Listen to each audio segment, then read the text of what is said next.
ce que je voulais, c'était être vraiment à la hauteur des personnages. C'était jamais être au-dessus, jamais être en surplomb, jamais me moquer. Vous voyez ce que je veux dire? C'est un film où il n'y a pas d'ironie du tout. C'est un film comme ça. Donc, après, voilà, déjà, si on se dit ça, si on se dit qu'on va filmer les choses et on va les écrire à la hauteur des personnages, c'est-à-dire qu'on ne voit jamais autre chose que ce qu'ils voient, déjà, et voilà, et qu'il n'y aura pas d'ironie, ça va être un film très au premier degré, mais ça donne une idée déjà du niveau de réalité qu'on va mettre. Et puis après, la fête country, on peut venir des vrais gars qui font la fête country. Quand on est au Pakistan, on va tourner, c'est difficile de tourner au Pakistan, donc on a tourné au Rajasthan, du côté indien, c'est juste à côté. Et puis voilà, donc on va chercher ça, on va chercher la vraie lumière, on va chercher les vraies collines, on va chercher les vrais cow-boys, enfin les vrais faux cow-boys. Et voilà. C'est un travail. Tu as pris des vrais comédiens pour ce film. On a pris quelques vrais comédiens, il y en a aussi qui ne sont pas exactement des vrais comédiens, mais exactement, on est là pour faire le boulot. L'important c'est que le boulot soit fait, vous voyez. Exactement, après ça nous on s'en fout. Hein. Une autre question peut-être. Peut-être pour François. Bonjour, je m'appelle Alix Poirier. Alors j'avais une petite question pour vous. On voit dans le film que répondre au mal par le mal répand le mal. Est-ce que du coup, est-ce que du coup la morale sous-jacente est la paix? Et la paix? Oui. Puisqu'en voyant qu'on répond au mal par le mal, ça n'attire que du mal puisqu'il y a 2 morts. Ouais. Du coup, est-ce que la morale c'est la paix? Est-ce que la morale c'est la paix? Je sais pas, la morale c'est peut-être plus quelque chose comme la réconciliation ou un truc comme ça. Et si le film que je voulais c'était raconter une histoire sur plusieurs générations pour montrer que le père, en fait, le film il se construit sur une métaphore simple. C'est que Alain Balland, il croit qu'il est un cow-boy, alors il pense que les autres c'est les Indiens. Les musulmans, il les voit comme des Indiens. Donc pour parler de ce qu'on appelait à l'époque une guerre de civilisation, la métaphore cow-boy indien, elle fonctionne. Mais ce que je voulais raconter, c'est que ça peut prendre du temps et que le fils, lui, va arrêter de les voir l'autre comme l'ennemi, et il va les voir comme des êtres humains et que comme comme des entités à chaque fois, des gens. Et du coup, la réconciliation sera possible. Tant qu'on voit l'autre comme l'ennemi, comme l'Indien, c'est pas possible. On est dans l'ancien modèle. Il va falloir du temps, mais ça met du temps, ça met 1 génération, 2 générations. Vous voyez, il devient vraiment un cow-boy. Alain, il pense qu'il est un cow-boy, mais Kid, son fils, il en devient vraiment un. C'est lui qui a le cheval, c'est lui qui a le gun, la fille, le truc. Et à la fin, il fait un arc, comme ça, tout comme si le dernier cow-boy était un peu un Indien, vous voyez. Comment vous êtes préparé? Moi, je suis pas venu pour rien. Comment vous êtes préparé pour ce rôle? Est-ce que vous avez lu des livres ou vu des films que vous a conseillé le réalisateur? Est-ce que vous avez échangé en amont? Non, moi pour être tout à fait honnête, parce qu'on est filmé. Faut bien être honnête quand je suis filmé. Non, je lis très peu en fait. Et, Thomas. S'en est aperçu. Non, mais quand il m'a parlé du film, c'était. Vous savez, parfois, on fait des films qui sont fabriqués pour être vendus. Parfois, on fait le contraire. Et ici, dans ce cas-ci, j'ai vraiment senti que Thomas, ça avait été mûri d'ailleurs, ça fait 10 ans qu'il y pensait, quoi. Et quand il m'a proposé le projet, j'avais plus que ça dans la boule, quoi. C'était. Il est venu chez moi, en vacances, en Bretagne. C'est lui qui m'a apporté ma guitare, le petit port à l'île de Groix. Pourtant, je dis jamais que je vais à l'île de Groix. Donc ça, tac. Mais il m'a montré les images, l'univers du film, ce qu'il voulait faire. Et il en parlait beaucoup, quoi. Et on a passé beaucoup de temps ensemble. On a beaucoup discuté de nos parents. Vous voyez, de nos pères, de nos grands-pères. Cette génération-là. Vous voyez, la génération d'Alain, c'est une génération d'avant. Mais je me rappelle de chez toi, ouais, quand j'étais dans le canapé, on parlait de tout ça. Ton grand-père qui faisait de la bière. Ouais, mon grand-père était brasseur. Donc pour ça, il y a un long. Ouais.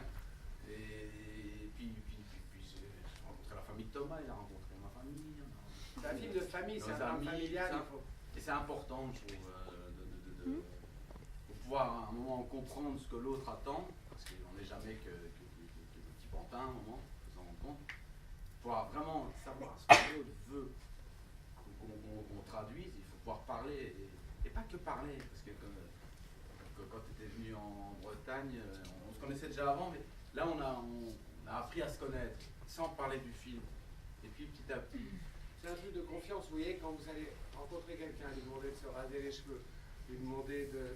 ah oui, Non, ça mais je voilà. voulais pas. Lui demander d'apprendre à jouer de la guitare, d'apprendre à chanter, c'est des Après, trucs c'est que que moi, de toute François façon, une fois que je les ai avait rasés, j'avais plus le choix après, parce que quand ça repousse, ça devient dégueulasse. Donc c'est Thomas qui a décidé la coupe que je vais avoir à vie quelque part. C'est un peu bizarre quand il m'a dit on va les couper, on va faire ça. On va faire tac, tac, Puis tac. tac, tac, tac, puis il venait au maquillage, et là quand il venait, je savais que c'était Baron. Et puis il a essayé de m'avoir, il me dit Bruce Willis, c'est quand même ça. Ah ouais, j'ai compris. Et là je me suis dit, ouais, avec sa truc, il a plein de... Mais c'était ça qui était important. C'était moi j'ai pris François pour plein de raisons, mais pas tant pour les trucs que je l'ai vu faire, mais surtout pour un truc que je voyais en lui et je me disais que les autres voyaient pas. Les autres réalisateurs, qui ont travaillé avec François, et il y en a vraiment des formidables, et il a une grande filmographie déjà. Mais ils ont souvent essayé de le désexualiser. Non, mais c'est vrai, Ouais, c'est vrai. de donner un truc comme ça. Alors moi, c'était l'inverse. Non, au contraire. C'est un film de genre. Et dans les films de genre, il faut des héros. Et les héros, c'est sexué. Donc il fallait au contraire, voilà, que ce soit un type. Et puis je le dis vraiment aussi François parce qu'il a un gabarit, parce qu'il joue avec son corps, parce qu'il est très physique. Et puis le personnage d'Alain, c'est pas un personnage très sympathique. C'est un gars qui écoute pas, c'est un gars qui est... Et muret. qui s'emmure, qui va tout perdre, parce que il va s'enfumer dans une folie, et il fallait qu'il reste touchant. Et ça, que le personnage reste émouvant, ça c'est François qui nous l'a offert. Et vous voyez comment il parle. Mais quand il dit non, c'est vrai que la vérité, parce que la première fois quand tu parlais des films, c'est ça que j'ai senti, c'est justement, c'est pas, je voudrais un type qui soit un peu comme ça, non. Je savais exactement ce que tu voulais. Et moi, ce que je préfère, c'est ça en fait, c'est d'arriver sur ce qui est encore qu'un projet, et d'arriver à savoir exactement ce qu'il veut. Et je pouvais lui poser toutes les questions, il avait une réponse, paf, il était directement Des dedans. fois, on était à table, je me souviens, j'étais à Croix, on dînait ensemble, et je disais, tu vois, Alain, là, par exemple, il dit, bon, salut. Et puis voilà, il en a rien à foutre, Alain, de ce qu'il y a autour. Et c'était ce truc-là, des fois, on le faisait comme ça, Alain, il ferait ça. Tu vois, Ouais. voilà. Qu'est-ce qu'il mangera Alain maintenant? Ouais, il s'excuse pas. Il s'excuse pas, il se lève, il dit pas, pardon, je vais... Ouais, je sais pas. Voilà. C'est sympa. Ouais, allez, ça y est. J'aurais voulu savoir, le film débute en 94, donc je suppose que vous avez documenté, il y avait déjà des jeunes qui partaient. Ben, justement, exactement. Vous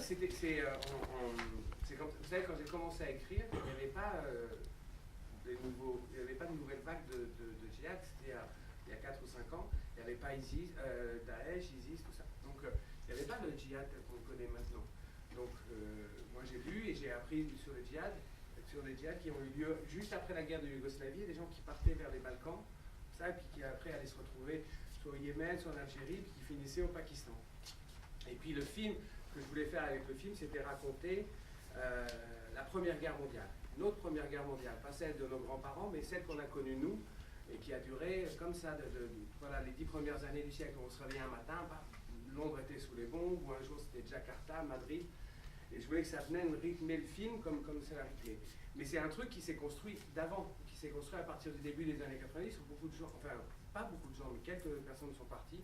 Moi c'était en bossant sur le gang de Roubaix. Vous voyez, le gang de Roubaix, c'était les convertis déjà qui sont allés se battre et qui sont revenus de Bosnie et qui étaient convertis, qui avaient des armes. Et donc c'était dans cette mouvance-là.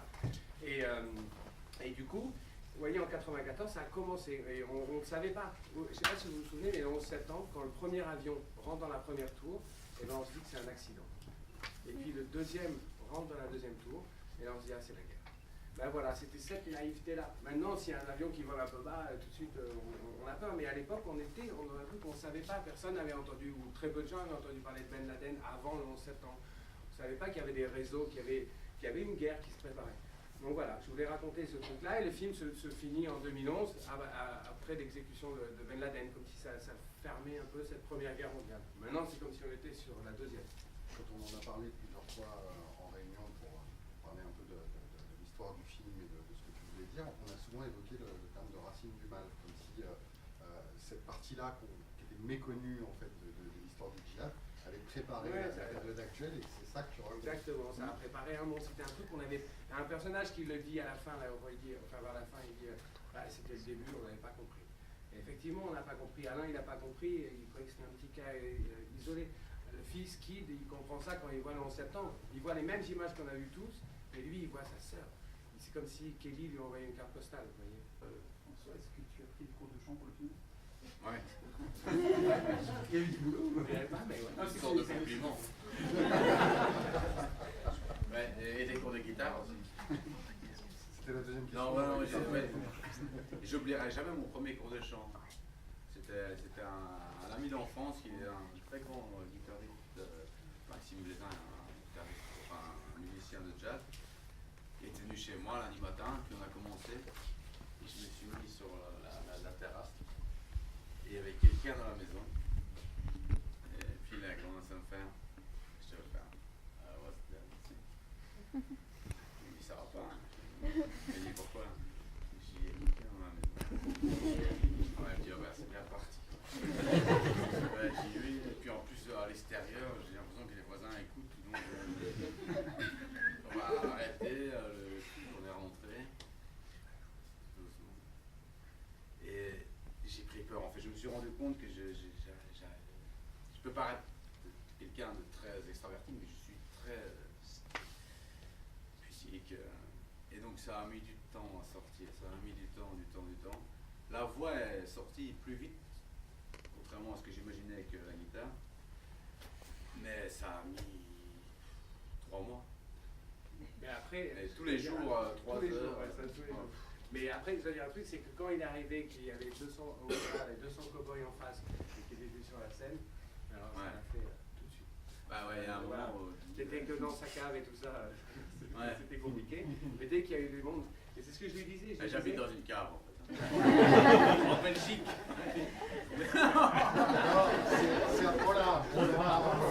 Mais vous savez, un script c'est une chose, et puis moi c'est pas tellement ça qui... Le script c'est une chose, mais moi je fais d'abord confiance au réalisateur. Et souvent, quand je fais un film, c'est pas tellement le script qui m'intéresse, c'est plutôt le réalisateur. Non mais regardez, un homme comme Thomas, si vous l'observez un peu, il a son petit pli dans la chemise blanche, propre, pochette, ses petites chaussures, nickel, il sent toujours bon. Non, mais c'est vrai, c'est la vérité. C'est quelqu'un qui est classe, quoi. Je veux dire, il a faute de français, il a beaucoup de culture, il n'est pas arrivé par hasard là-dedans. Et moi, c'est ça qui m'intéresse, parce que finalement, quand on décide de faire un film, on a très peu d'indices pour le faire, pour pas le faire. C'est un peu comme avec les femmes, en fait. On les connaît pas. C'est mieux quand elles sont bons. Voilà. Non, mais c'est vrai, C'est pas ce qui va rester de cette mais soirée. non, mais c'est vrai. Mais vous voyez, quand vous voyez un resto, on voit directement s'il a l'air bien ou pas, quoi. S'il y a le mec qui a l'entrée en train de... Rentrer à la place, c'est pas terrible. Par contre, on sent directement bonsoir, en tac, Thomas. François Damien, ça fait quoi de jouer sans second degré, sans violon? Ah, mais moi, c'est ce que je préfère faire, C'est vrai? sincèrement. Ah ouais, j'adore ça. Et à partir du moment où je suis en confiance, alors là, c'est... C'est révélateur pour vous? Enfin, Bah oui, c'est le rêve. Ce qui est intéressant dans le métier de comédien, comédien, ça peut paraître un peu léger parfois. Juste, on dit parfois, quand on entend parler des comédiens, on se dit mais pourquoi ils prennent autant d'assises quand ils parlent en fait? Parce qu'ils font pas grand chose, ils font qu'interpréter. Bah oui, si, un petit peu. Mais après ça, quand vous travaillez avec quelqu'un il vous nourrit en fait, quoi. Et donc c'est un vrai échange, et puis donc vous n'êtes jamais qu'un virage, quoi. Et moi, c'est ça qui m'intéresse, c'est des rencontres. Je sais que Thomas, je ne sais pas encore, mais je vais lui coller toute ma vie, quoi. Je vais le coller. Non, mais après, François, Ah, bah, il est devenu, après la fin des 3 premiers jours de tournage, les 2, ça y est, il était Alain. Après, on allait diriger, on allait faire des graduations, des trucs comme ça, mais il est devenu vraiment, physiquement, un truc qui était, voilà, ce que j'attendais de lui, mais c'était une transformation physique, vraiment, un truc de... de prendre l'aisance, une force. Il n'y a personne qui le voit, mais j'avais perdu 10 kilos. Hein, que j'ai repris par Il après. était là, tout le monde disait waouh. Tout le monde disait John Wayne. Ouais. Paul Newman, mon modèle. C'est vrai, quand je cherchais, je pensais au personnage, j'avais trouvé des photos de Paul Newman où il y avait des trucs qui ressemblaient à François. Après, j'ai jamais trouvé de photo de François où il ressemblait à Paul Newman. Et inversement. Mademoiselle? Moi j'aurais voulu savoir, même si le film se passe avant le 11 septembre, si vous aviez pu rencontrer des parents dont les enfants étaient partis comme Kelly, ou des jeunes qui, comme Kelly, étaient partis mais peut-être étaient revenus en France. Non, la vérité c'est qu'on a écrit ça avant que se développe l'ISIS. On a écrit donc la première version, et puis après, quand on écrivait la deuxième, là on lisait dans le journal, et on lisait des trucs qui étaient des scènes qu'on avait écrites. C'était très très fou. C'était comme si on était rattrapé par la documentation. Vous voyez, il y avait peu de documentation sur Collégial. Alors on avait trouvé quelques trucs. On était allé parler à des spécialistes des réseaux, des trucs qui nous racontaient effectivement, c'est Collégial. Et puis, on était déjà très avancé. On était à la deuxième version du scénario. Donc les personnages, les situations, tout était là. Et je me souviens hyper bien, un jour dans l'IB, j'appelle Noé Debré, avec qui j'ai écrit le scénario. Je lui dis, regarde l'IB, page 4. Et page 4, il y avait un témoignage avec des photos. Et il y avait la photo d'un petit carnet, comme vous savez, le petit cahier de géographie. Voilà, un cahier comme ça d'écolier avec des lignes et avec des exercices d'écriture. Et c'était une dame qui montrait ça. C'était sa fille de 17 ans. Elle habitait à Argenteuil, je me souviens. Sa fille de 17 ans était partie au djihad. Et elle avait laissé juste un mot, sa fille, où elle disait « Je suis partie dans un pays en guerre ». Voilà, et puis après, elle arrivait. Donc j'ai lu beaucoup de témoignages. Je n'ai pas rencontré de parents. J'ai pas voulu, en fait, je crois. On me l'a proposé, des gens qui écrivaient des bouquins, des trucs comme ça, qui avaient... mais en fait, je crois que justement, parce que je voulais pas que ce soit un film trop actuel, qu'on ramène des problématiques actuelles. C'est des problématiques de gens qui comprennent pas, vous voyez. C'est ce qui leur arrive, ils vont apprendre petit à petit les choses. Au début, Alain, il voit les tracts, il dit qu'est-ce que c'est que ce truc? Et puis il va même essayer de déchiffrer. Enfin voilà, on est dans un truc d'incompréhension totale, même quand vous voyez l'homme du train, comme ça, qui s'appelle, le gars vient et commence à poser des questions qui sont un peu bizarres, savoir s'il y a un réseau. Et ça, je savais que ça existait, des gens comme ça, qui ne s'intéressent pas à la personne qu'on recherche, mais qui vont s'intéresser à savoir s'il y a un réseau. Et il y avait même, je me souviens dans cette scène, à un moment, la mère disait, Nicole, elle disait, mais vous allez la retrouver? À la fin de la scène, une fois qu'il a fouillé la chambre et tout ça, la mère disait, mais vous allez la retrouver? Il disait, qui ça? Kelly. Ah oui, on va faire tout ce qu'on peut. Voilà, c'était un truc comme ça. C'était trop poussé, mais c'était ça. Donc voilà, il y a des trucs où je me suis renseigné. J'ai vu des gens qui négocient aussi des rançons, comme un peu ce que fait John C. Reilly dans le film. Voilà, des gens qui vont négocier des rançons. J'ai vu des trucs comme ça. Je le fais lire à pas mal de spécialistes. Voilà. Mais non, j'ai pas voulu rencontrer les gens. Sinon, C'est justement à propos de ce personnage de Kelly, donc c'est une question autant pour le réalisateur que pour l'acteur. Quel regard vous portez justement sur ce personnage qui au final cristallise un peu toutes les tensions et responsable indirectement de tout ce qui se passe dans le film en fait. Kelly? Ouais. Ouais, elle est responsable de tout ce qui se passe dans ce film. Absolument. C'est comme si Kelly part, comme ça, et l'équilibre du monde se retrouve bouleversé. C'était ça le truc. C'est pour ça que je voulais raconter une communauté. Vous voyez, cette communauté cow-boy, c'est nous. C'est aussi un peu ça, on s'habille plus ou moins en américain, on ne met pas les chapeaux, mais ils poussent un peu plus le truc. Mais c'est nous. Et donc vous montrez une communauté comme ça, country au début, un groupe, là, tout va bien. Et puis plus tard dans le film, on regarde le film, il y a la même communauté, la même fête, le truc. Puis il y a une femme voilée au milieu. Et bien là, vous racontez nous tout le monde, un peu.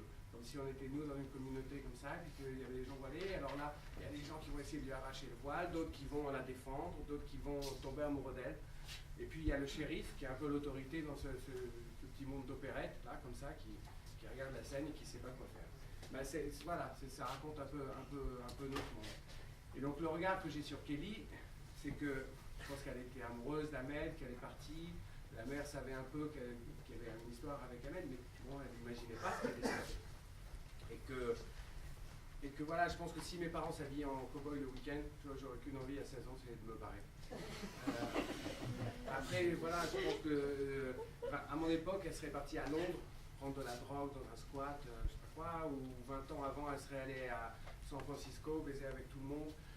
Il y a toujours un moyen de dire merde à ses parents, vous voyez, et voilà, j'ai l'impression que c'est parti comme ça. Et ensuite, et après ça vient de témoignages qu'on a lus beaucoup, il y a une grande déception des gens qui partent, parce qu'ils voient ça comme une espèce de rêve d'aventure et truc, et puis finalement, dans l'organisation, ils ne sont pas cadres, vous voyez, ils sont dans les bas étages à faire des mauvais trucs, et ils habitent dans les endroits pourris. Enfin, donc voilà, donc je pense qu'il y a une déception, hein, mais une envie de romantisme, une envie d'aventure, une envie d'autre chose, mais c'est l'envie du père, hein, c'est cette même envie d'aventure, vous voyez. Je pense qu'il lui a transmis ça, il faut qu'elle va le vivre autrement. Vous comprenez? Par la suite, c'est un peu compliqué. Ils ont réussi à pas s'endormir pendant le film, mais pendant le débat, par exemple, j'en ai eu quelques-uns. C'est des réponses trop longues. Hein. Oui, non, ça je suis désolé. On va bosser là-dessus. C'est la première fois qu'on fait C'est un film éminemment d'actualité pour nous, en France, puisqu'on sait qu'aujourd'hui, en France, à peu près 3000 à 4000 personnes se convertissent à l'islam. Est-ce que vous considérez votre film comme un film politique ou un film d'aventure? D'abord, je pense que les gens qui se convertissent à l'islam, c'est pas un problème. Je pense qu'après, c'est les gens qui partent faire le djihad, ça c'est plus compliqué. Mais ensuite, je crois que c'est un film d'aventure. C'est un film d'aventure, mais moi je crois à un truc très clair, c'est que les films de genre, moi je crois à ça vachement. Les films de genre, ça permet, parce qu'on est dans le genre, faire rentrer des trucs très politiques dessous. Moi je crois à ça. Et le genre, ça a une grande qualité, le genre, c'est que c'est démocratique. Vous voyez, alors on va se dire, on va réduire, on va dire, ah ben où est Kelly? Ça c'est la première phrase du film, t'as pas vu Kelly? Tac, et on va réduire l'enjeu à ça. Ça va être le genre. On sait tout de suite, la première marche, elle n'est pas élevée. Et puis petit à petit, les trucs vont se compliquer. Et au fur et à mesure que le point de vue, vous voyez, le point de vue du fils, il est plus évolué que le point de vue du père. Il va se compliquer. Et puis il y a cette fille qui va ramener une fille. Il ne comprend pas bien comment il la ramène. Il dit, je l'ai sauvée. En fait, non, il l'a mise dans la merde. Mais alors il la ramène. Et puis voilà, par culpabilité, par amour, je ne sais pas quoi, il va se rapprocher d'elle. Tous ces points de vue-là, il va prendre sa défense, justement, quand elle sera attaquée. Ça, cette complexité qui va naître, là, je pense qu'elle est propre au film de genre, quand c'est un peu réussi, c'est qu'on est vraiment dans un film d'aventure, absolument, et puis tout d'un coup, on va se dire, ah oui, mais alors, peut-être ça fait un peu réfléchir. Mais le truc du film d'aventure, c'est que tout le monde peut monter dans le train, vous voyez, et du film d'aventure, ou du film de genre. Mais un prophète, ça aussi, vous voyez, ah tiens, ça raconte peut-être un petit peu, c'est peut-être un peu plus large que ce qu'on m'a montré. Mais il faut que les gens rentrent dans le train. J'ai toujours peur des films, je vais faire une réponse courte. J'ai peur toujours des films qui sont trop politiquement, frontalement politiques. Vous voyez, par exemple, je sais pas quoi, Michael Moore, il fait un film pour le gun control. Eh bien, il n'y a pas une personne qui est contre le gun control qui va aller voir ce film. Donc, il n'y a que des gens qui sont d'accord avec lui avant d'aller voir le film, qui vont aller voir le film. Et voilà, il y a un petit côté entre nous, entre soi, vous voyez. Alors que si vous faites un film de genre, tac, les gens vont rentrer dans le train, et puis après vous allez ouvrir le bar du train, mais le train il sera parti, et puis là il va se passer des trucs au bar, et ça c'était pas prévu. Vous voyez ce que je veux dire? Belle image. Ouais, l'idée qu'on se passe des trucs au bar. Bonne coupe d'aventure. Non mais voilà, j'espère que ça répond à vos questions.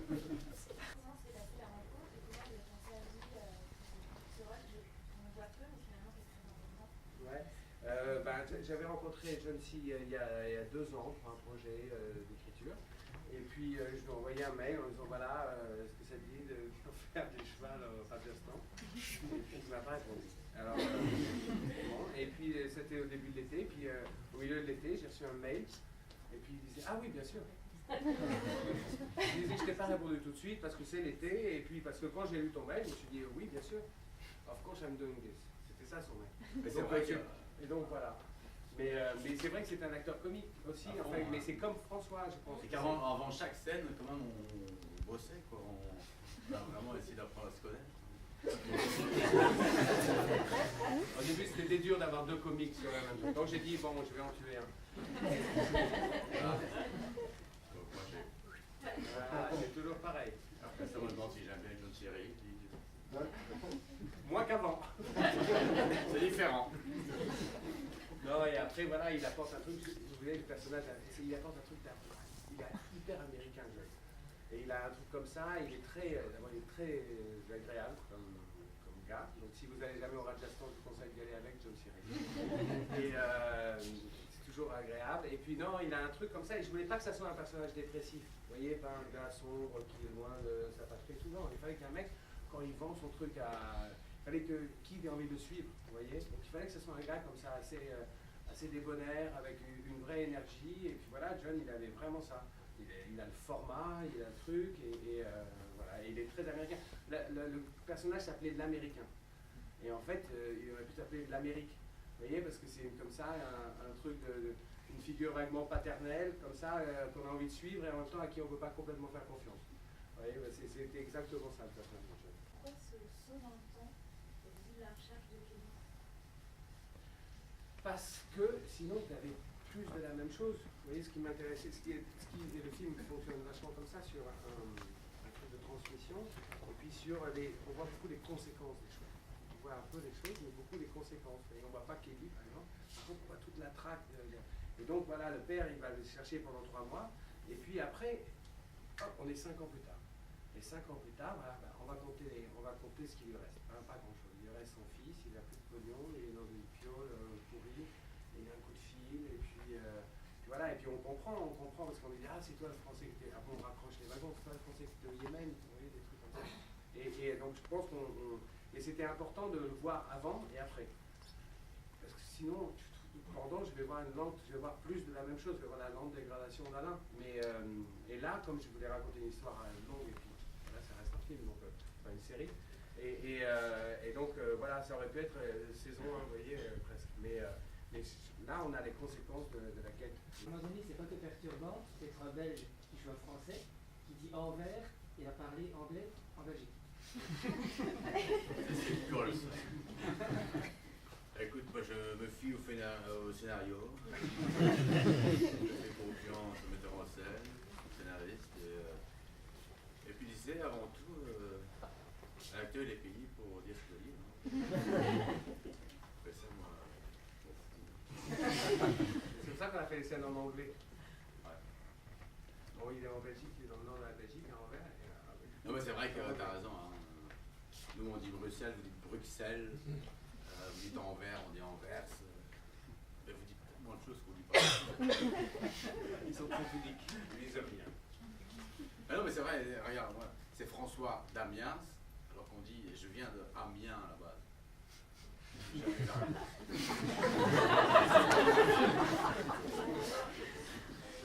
Je pose pas trop de questions. Je suis tellement content d'être là.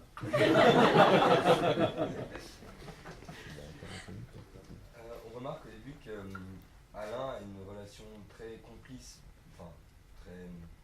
avec beaucoup de sentiments avec sa fille. Mais au fur et à mesure de sa quête, il ne développe pas tellement de complicité justement avec son fils, alors qu'il a besoin vraiment de lui et qu'il avance avec lui. Pourquoi? Non, je pense que Alain, il n'est pas très proche de sa fille. Je pense qu'il est très content de danser avec elle, d'être dans un truc très démonstratif. Et je pense que la mère, elle la connaît beaucoup mieux. Et qu'Alain, il se dit, il cherche sa fille. Vous voyez, Alain, il fait pas. ça, quoi. Voilà.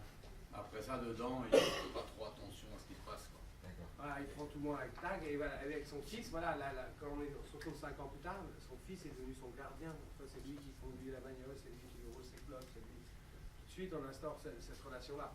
Mais je crois que maintenant, il n'était pas si proche que ça de sa fille, qu'il est très content de danser avec elle, et qu'elle est belle, et qu'il a beaucoup d'affection pour elle, et que quand on lui enlève, c'est comme si on enlevait une part de lui-même. Et qu'après, sa quête, elle a aussi quelque chose de narcissique. Pourquoi ce parti pris de filmer dans un format bien particulier? Est-ce que c'est pour apporter un plus au film? Le scope, vous voulez dire? Pourquoi c'est un scope? Parce que c'est un western. Et que c'est vraiment le format, et qu'à un moment, quand on arrive quand ça devient vraiment un western, quand Kit devient vraiment un cow-boy, que là on est dans les montagnes, le truc, on ouvre, mais même pour la fête de début, vous voyez, moi j'ai tourné dans un endroit où je voulais tout le temps qu'il y ait des montagnes. Le mec de l'équipe, il n'en pouvait plus des montagnes. Toujours qu'il y ait des montagnes au fond, je trouve que c'est dramatique, que ça fait quelque chose. Puis c'est le Wyoming, vous voyez, on a beau être à Chambéry ou à côté, c'est le Wyoming. Puis après on est au Pakistan, et puis on a encore des montagnes. Et je voulais ce format-là, et puis je trouve que ça fait, comment dire, il y a quelque chose de la fiction là-dedans. J'ai pris des vieilles optiques, il y a un peu des flous sur les côtés, des trucs comme ça, qui donnent un peu de distance, la distance du cinéma. Est-ce que vous pouvez parler un peu de Finnegan? C'est super, Finnegan. J'avais fait un film avec Finnegan en 2006, je l'ai trouvé extraordinaire. C'est un film très vu. Pourtant, c'est un très beau film, ça s'appelle Au mur. Et je trouve qu'il avait cette espèce de part de mystère où on ne sait pas vraiment. Il est un peu dans le film comme dans la vie. Il est sur le fil, quoi. Donc c'est ce qu'il y a de plus difficile à faire. Et je trouve qu'on le ressent très fort dans le film. Je trouve que c'était un vrai plaisir de jouer avec lui. Parce qu'il est dit, il était dedans. Il n'y avait pas, on rigolait pas, il était dedans, malgré qu'on rigolait, mais je le trouve super fort. D'ailleurs, déjà depuis, il a pas été tourné avec des grands réalisateurs. Ah ouais, il est parti. Mais il a un truc formidable, moi, qui me fait choisir, c'est qu'il a un truc mystérieux. Ouais. Et du coup, je sais pas, il fait le truc plus le mystère. Vraiment, il y a ça, et je trouve que du coup, le père a du mal à savoir, comme Kid est un personnage qui parle pas beaucoup, pendant tout un temps du film, il ne parle pas du tout même. Et c'est un gars qui se mêle pas avec les jeunes de son âge, qui n'est pas ce truc-là, et Kid, il avait ça, Finnegan, ce truc mystérieux. Et puis, voilà, les enfants, c'est toujours des mystères pour les parents. Mais vraiment, même dans la vie, cette situation m'arriverait. J'aurais Finnegan comme film, comme fils, pardon. Ah oui, parce que. Alors, il est très ouvert, très entier, mais à la fin, il y a une petite part. C'est pas très bien. Il la garde, cette part. Il a avoir du boulot toute sa vie. Quelle part de soi on met pour appréhender un rôle comme celui-là? Je vais m'asseoir et je vais te regarder réfléchir. En 2 mots. Non, moi j'essaie toujours. Vous savez, j'ai pas fait d'école de cinéma ni d'école de dramaturgie, de rien du tout. Donc je joue toujours les trucs au premier degré et c'est pour ça que je reviens à ma réponse du début, c'est que j'ai besoin de m'appuyer sur quelqu'un de tangible et quelqu'un en qui j'ai confiance. Et puis à partir du moment où j'ai confiance, après ça, je peux partir là où il m'amène. Et ce qui est dommage, c'est quand on ne m'amène pas très loin. Ici, en France, Thomas, c'était un vrai plaisir. Ben, vous l'entendez parler. Vous imaginez que quand on était mangé au resto, c'était ça. Quoi. Quand vous sortez là, je le vois encore, je remonte dans ma voiture. Au Sablon à OVC. Puis c'était trop mignon parce que on revient avec Roi. Thomas il est venu en vacances où j'étais. Il est arrivé. Et Roi c'est pas tout près, c'est quand même 6-7 heures d'ici. J'étais sur la plage à 2 heures l'après-midi. Et je dis à ma femme, il va arriver vers 17 heures, on a envie de se lever vers 10-11 heures. À 13 heures, il était avec la guitare sur le port en sortant de moto. C'est la tienne. C'est la guitare, il parlait du film. Ce qui est quand même pas super courant non plus. Quoi. Et je pense que Thomas, après ça c'est pas pour se jeter des fleurs parce que j'aime vraiment pas ça. Mais Thomas, il vend ce qu'il a fabriqué. Il fabrique pas ce qu'il se vend. Je sais pas si vous faites la... Et donc à partir de ce moment-là, c'était bon, génial de se lancer dans une aventure. Merci François. Merci François.